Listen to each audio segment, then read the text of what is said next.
In the Magitorium, all types of magic are welcome. And our champions have harnessed an incredible variety. Now, they're ready to test their magical might on the battlefield, so I hope you are too. In Magic and Mayhem, specialize in whatever form of magic tickles your fancy. We've got fire magic, ice magic, witch magic, all your standard magic. First things first, bees. Honeymancy champions summon tiny, untargetable versions of themselves, swarming their enemies with sheer numbers.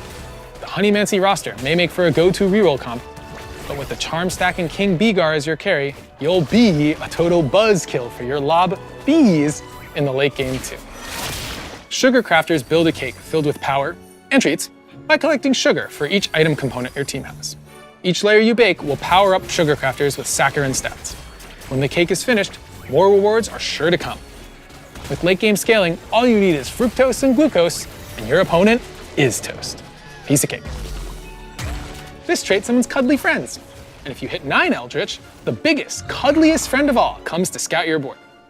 Briar will make her TFT debut as the 5-cost for Eldritch, and she's hungry as ever for friendship and blood.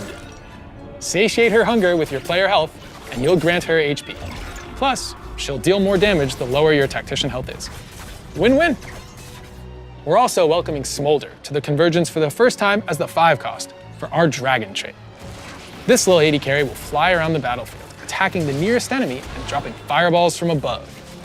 Dragon will also bring back Shyvana as a shapeshifter and Namzi from Dragonlance as a 1-cost with a fiery sneeze.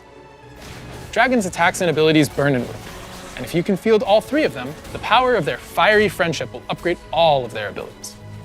Then there's Witchcraft, whose units curse enemies with their abilities, making them lose a portion of their max health, take extra damage from witches, and eventually transform them into frogs. The 5-cost Queen of Witchcraft is also Queen of the Bats. Morgana sends out bats that seek nearby enemies, dealing extra damage if those enemies are low health. When her pretties kill an enemy, they have a chance to abduct it, granting a 1-star copy or one of their item components. Let the bat-napping begin. I haven't even talked about the Chrono units yet. Karma will be your go-to AP carry, taking up heaps of damage over time, while the 5-cost Camille creates a zone where she can bend time and her opponents to her will. Charms are magical abilities that you can purchase from the shop once per round from anywhere from 20-ish gold to completely free. They do a whole host of wild and wacky things, but their power is tied to the cost and the stage to become available. You'll only be able to buy 1 per round, despite seeing multiple if you roll enough. Phantom Gloves. For 3 gold, you'll get a temporary Thief's Gloves until the end of your next player combat. Reclamation is a cheap charm that breaks apart items on bench champions for a round. Earthquake stuns your opponent's board for 2 seconds at the start of combat, while Silver Guard makes your team immune to crowd control for the first few seconds of the fight. All 5s, a medium price charm, will immediately re-roll your shop into all 5 costs. Xerath, whose ability launches a barrage of arcane blasts at enemies, can grant you access to charms like the Tower, which summons a large target dummy for a round that strikes enemies with lightning. Or the Sun, which will grant you a support anvil and an artifact anvil. This is our biggest Chibi drop yet, and we're starting with a little shock and awe. Chibi Misfortune and Chibi Battle Bunny Misfortune hit the Convergence at the start of the set, just a few hours into patch 14.15. Looking for something a bit edgier?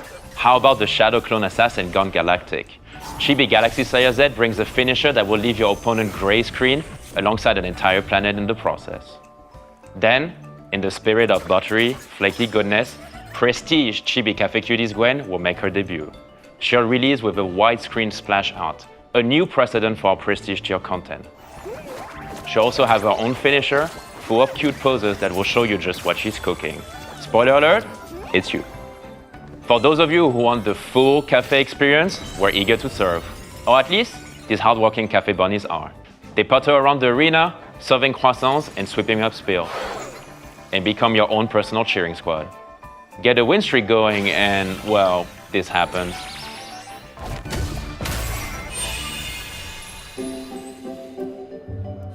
Reviving another mid-set during Magic and Mayhem.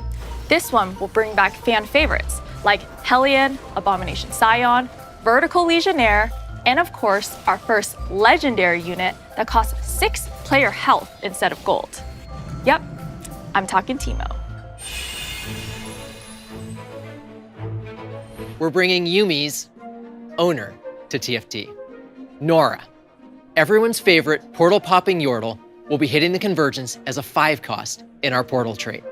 The trait is the perfect match for Nora. The only thing she loves more than tea, cats, and magic is when all of those things fall out of a portal at random.